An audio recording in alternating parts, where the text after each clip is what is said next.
10월 14일 월요일 아침 우리에게 주시는 하나님의 말씀은 에스겔 17장 11절에서 18절입니다.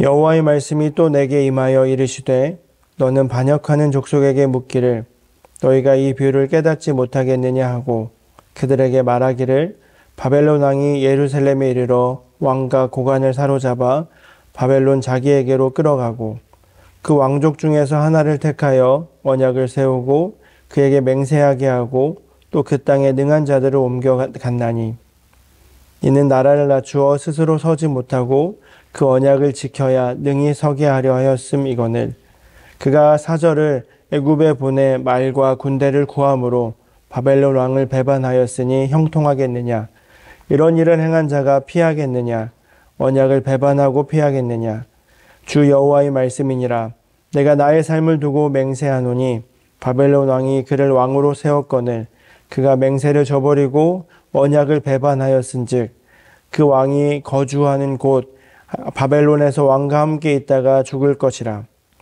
대적이 토성을 쌓고 사사리를 세우고 많은 사람을 멸절하려 할 때에 바로가 그 큰 군대와 많은 무리로도 그 전쟁에 그를 도와주지 못하리라. 그가 이미 손을 내밀어 언약하였거늘 맹세를 업신여겨 언약을 배반하고 이 모든 일을 행하였으니 피하지 못하리라. 아멘. 샬롬. 하루를 주님의 은혜를 구하며 말씀과 기도로 시작하는 모든 분들께 우리 주님께서 주시는 은혜와 축복이 가득하기를 소망합니다. 저는 몽고메리 주님의 교회의 박병호 목사입니다. 어린 시절 수수께끼를 함께 이야기하며 즐거웠던 추억들이 있으실 것입니다. 수수께끼를 서로 내고 또 그것에 서로에게 힌트를 주어가며 함께 맞추어가면서 정답을 맞추면 그렇게 즐거워했던 추억들이 있으실 것입니다. 오늘 함께 읽진 않았지만 에스겔 17장 2절에서 이렇게 말씀하고 있습니다. 인자야, 너는 이스라엘 족속에게 수수께끼와 비유를 말하라. 하나님께서 에스겔에게 수수께끼와 비유로 이스라엘 족속에게 말하라고 하신 것입니다. 17장 1절에서 10절까지를 살펴보면 수수께끼와 같은 이야기가 기록되어 있습니다. 독수리와 포도나무의 이야기가 기록되어 있는데요. 그 내용을 정리하면 이렇습니다. 큰 날개와 긴 깃을 가진 큰 독수리 한 마리가 있었습니다. 그 독수리는 레바논으로 날아와서 백향목 제일 위에 있는 연한 가지를 꺾어서 상인들의 도시로 가지고 가서 심었습니다. 그리고 마침내 그곳에서 싹이 났고 자라서 무성한 포도나무가 되었는데 그 가지는 독수리를 향해 있었고 뿌리는 땅으로 뻗어 있었습니다. 그런데 날개가 크고 털이 많은 또 다른 독수리 한 마리가 나타났습니다. 그러자 포도나무는 더 많은 물을 얻으려고 새로 나타난 독수리에게 그 가지를 뻗었습니다. 그러나 포도나무는 물을 얻기는커녕 도리어 뿌리가 뽑히고 결국은 동풍에 말라버렸습니다. 이 말씀에 대한 해석이 오늘 우리가 봉독한 11절 이하의 말씀이고 유다 백성에게 일어난 사건이기도 합니다. 바벨론의 느부갓네살 왕은 남유다의 여호야긴 왕을 포로로 잡아가면서 그 유다 땅에 시드기야를 왕으로 세웠습니다. 시드기야는 바벨론 밑에서 속국의 왕 노릇을 해야 했습니다. 시드기야 왕은 바벨론 느부갓네살 왕에게 조공을 바치면서 그렇게 지내야 했는데 결국은 느부갓네살을 배반하여서 애굽에게 도움을 요청하였습니다. 시드기야가 배반하자 당연히 느부갓네살은 화가 났고 결국 시드기야의 두 눈이 뽑히고 자식이 죽게 되고 포로로 끌려가 비참하게 죽게 되는 그런 역사적인 사건이 남유다의 멸망의 이야기이기도 합니다. 우리 하나님께서 역사의 흐름을 주관하시는 분이십니다. 하나님께서 바벨론을 일으키셨고 이들을 통해서 이스라엘의 백성을 회복시키고자 하셨던 것이 하나님의 계획이셨습니다. 바벨론을 통해서 이스라엘 백성들이 하나님 말고 하나님 외에 그동안 그들이 의지하고 바라보았던 것을 끊게 만드시려고 하는 것이 하나님의 큰 그림이셨습니다. 14절에서 이렇게 말씀합니다. 이는 나라를 낮추어 스스로 서지 못하고 그 언약을 지켜야 능히 서게 하려 함이었거늘 자신들의 연약함을 깨닫고 하나님을 의지하는 하나님 나라 백성으로 돌아오게 하는 것이 하나님의 목적이었고 하나님의 뜻이었습니다. 하지만 이스라엘 백성들은 그런 하나님의 마음에 전혀 순종하지 않았습니다. 여전히 자기들만의 방법으로 그들이 처한 위기를 모면하려고 하였던 것입니다. 하나님의 마음에 귀를 기울이지 않았고 눈에 보이는 하나님이 아니라 가장 세 보이는 힘, 그들이 눈에 보기에 가장 강해 보이는 그 어떤 것을 찾았습니다. 그것이 그들에게 애굽이었던 것입니다. 하나님의 백성이었지만 이스라엘 백성들은 하나님을 의지하지 않았습니다. 15절에서 16절은 이렇게 말씀합니다. 그가 사절을 애굽에 보내 말과 군대를 구함으로 바벨론 왕을 배반하였으니 형통하겠느냐? 이런 일을 행한 자가 피하겠느냐? 언약을 배반하고야 피하겠느냐? 주 여호와의 말씀이니라. 내가 나의 삶을 두고 맹세하노니 바벨론 왕이 그를 왕으로 세웠거늘 그가 맹세를 저버리고 언약을 배반하였은즉 그 왕이 거주하는 곳 바벨론에서 왕과 함께 있다가 죽을 것이라. 시드기야의 외교 정책은 결국은 남유다를 망하게 하는 자멸행위였습니다. 유다 왕 시드기야는 바벨론을 의지하였지만 결국은 또 다른 힘이었던 애굽을 의지하게 되었습니다. 시드기야는 애굽을 이용하여서 바벨론을 대적하려고 하였던 것입니다.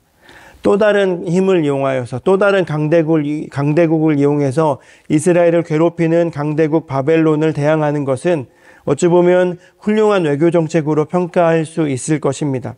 시드기야가 보기에는 또 다른 힘이었던 애굽을 이용하는 것이 가장 최선의 방법이었을 것입니다. 사람은 누구나 어려움을 당하면 누군가를 의지하게 됩니다. 연약하고 불완전한 인간의 속성이기도 합니다. 이런 이유로 사람들은 자신에게 도움을 줄 수 있는 인맥을 동원합니다.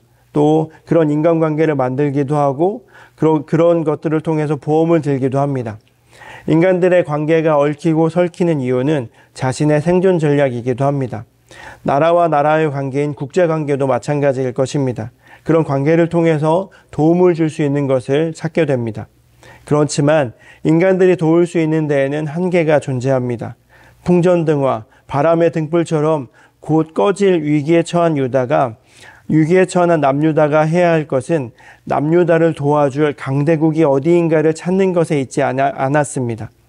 국권을 상실한 남유다를 세우는 길은 힘이 있는 나라의 도움을 요청하고 그 줄을 붙잡는 것이 아니었습니다. 망하고 넘어진 남유다를 다시 세우는 길은 그들의 주인이신 하나님을 찾는 것이었습니다. 하나님을 찾고 하나님께로 돌아가 자신들의 불신과 교만을 자복하고 회개하며 하나님께 듣고 하나님만을 참신으로 섬기는 것이 그들이 해야 할 일이었습니다. 이것이 유다 백성들, 이스라엘 백성들이 해야 하는 것이었습니다. 앞이 보이지 않는 캄캄하고 어두운 그 상황에서 우리가 할 수 있는 일은 하나님을 찾는 것입니다. 하나님 앞에 무릎을 꿇는 것이 억울함이 아니라 하나님 앞에 무릎을 꿇는 그것 자체가 우리에게는 축복임을 고백합니다. 인생을 혼자서 살아갈 수는 없습니다. 우리의 인생을 살아가다가 돌아보면 많은 굴곡과 어려움과 어두움이 있었습니다. 그것을 헤쳐나와서 지금 여기에 우리가 함께 할 수 있는 것입니다. 그러나 그것을 헤쳐나온 것이 우리 스스로의 힘이었겠습니까? 우리는 그 어려움과 굴곡과 어두움을 통해서 하나님을 보게 되었고 하나님의 도우심과 이끄심으로 지금 이곳까지 오게 된 것입니다. 이것이 바로 은혜입니다. 이 세상에서 벌어지는 수많은 일들이 수수께끼와 비유들처럼 풀기가 어렵기도 합니다. 때로는 내가 정답이라고 믿었던 그것이 썩은 동아줄이 될 수도 있습니다. 이것이 인간이 가진 한계이고 연약함입니다. 우리는 그 내용과 원인을 정확하게 분석하는 힘이 부족할지라도 그것을 통해서 주시는 교훈은 하나님을 더 찾고 하나님 앞에 엎드리라는 것입니다. 이 세상에 벌어지는 내가 알지 못하는, 내가 이해할 수 없는 그 상황 가운데 우리가 무엇을 할 수 있겠습니까? 시드기야처럼 다른 힘을 찾고 다른 방법을 구하며 내가 해결하려고 전전긍긍하는 것, 이것은 다 부질없는 짓이 될 수밖에 없습니다. 온전히 하나님 앞에 엎드리는 것, 그것이 우리가 할 수 있는 가장 최고의 방법임을 고백합니다. 문제의 상황 앞에서 내 힘을 의지하고 내 지식을 동원하여 방법을 구하는 것이 아니라 하나님 앞에 엎드려 하나님의 방법을 구하며 하나님의 뜻을 쫓아 행동하는 그런 하나님의 백성으로 온전히 살아가게 되시기를 주님의 이름으로 축복합니다. 함께 기도하시겠습니다. 전능하신 하나님, 우리는 하나님의 백성입니다. 여호와 하나님만이 우리의 하나님이심을 고백합니다. 하나님의 백성으로 온전히 살아내게 하여 주시옵소서. 문제와 어려움의 상황에서 내 힘과 내 지식을 의지하고 판단하지 않게 하시고 하나님께 엎드리는 복을 누리게 하여 주시옵소서. 모든 문제의 해답은 하나님께 있음을 고백합니다. 하나님의 뜻을 구하게 하시고 깨닫게 하시고 그 뜻대로 살게 하여 주시옵소서. 우리를 참 진리의 길로 인도하시는 예수 그리스도의 이름으로 기도합니다. 아멘.